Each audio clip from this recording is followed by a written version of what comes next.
Hello guys, അപ്പോൾ ഇന്ന് നമുക്കൊരു ഓർഗനൈസർ ഉണ്ടാക്കിയല്ലോ. ഓർഗനൈസർ ഉണ്ടാക്കാൻ നേരം വൈകിയെന്ന് വെച്ചാൽ പെട്ടി ഇത്ര തപ്പിട്ടോ അതിന് പറ്റിയൊരു പെട്ടി കിട്ടണില്ല. അങ്ങനെ തപ്പി തപ്പി കിട്ടിയൊരു പെട്ടിയാണിത്. ഇനിയിപ്പോൾ എന്താ പറയുക, ഏകദേശം ഇതുപോലത്തെ ഒക്കെ ഒരു പെട്ടി എടുക്കുക. ഇനിയിപ്പോൾ പാൽപ്പൊടിൻ്റെ പെട്ടിയോ അല്ലെങ്കിൽ വീട്ടിൽ ബിസ്ക്കറ്റ് വന്ന് അങ്ങനെ പെട്ടി ഉണ്ടെങ്കിൽ അത് എടുക്കട്ടെ. എനിക്കിപ്പോൾ ഇങ്ങനത്താണ് കിട്ടിയത്.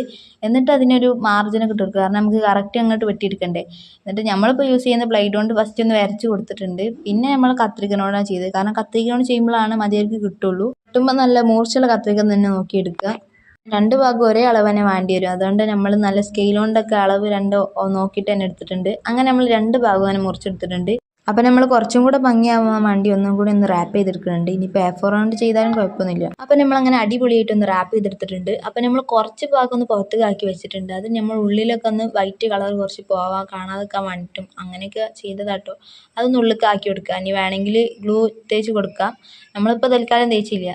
അങ്ങനെ നമ്മൾ ഓർഗനൈസർ റെഡിയായി. ഇനി നമുക്കിതിൽ കുറച്ച് ബുക്കൊക്കെ വെക്കണ്ടേ. ഞാൻ എൻ്റെ അടുത്തുള്ള കുറച്ച് ബുക്സൊക്കെ അതിൻ്റെ ഉള്ളിൽ വെച്ചെടുത്തിട്ടുണ്ട്. പിന്നെ കുറേ വെച്ച് ഓവറാക്കാൻ നിൽക്കണ്ട, ചിലപ്പോൾ എങ്ങനെ വിൽക്കാന്നൊന്നും പറയാൻ പറ്റില്ലല്ലോ. അപ്പോൾ നമ്മൾ ഓർഗനൈസർ എങ്ങാണ്ട് ഗൈസ്. അപ്പോൾ വീഡിയോ ഇഷ്ടപ്പെട്ടാൽ ലൈക്ക് ചെയ്യാൻ മറക്കല്ലേ. അപ്പോൾ ഓക്കെ, ബൈ ബൈ.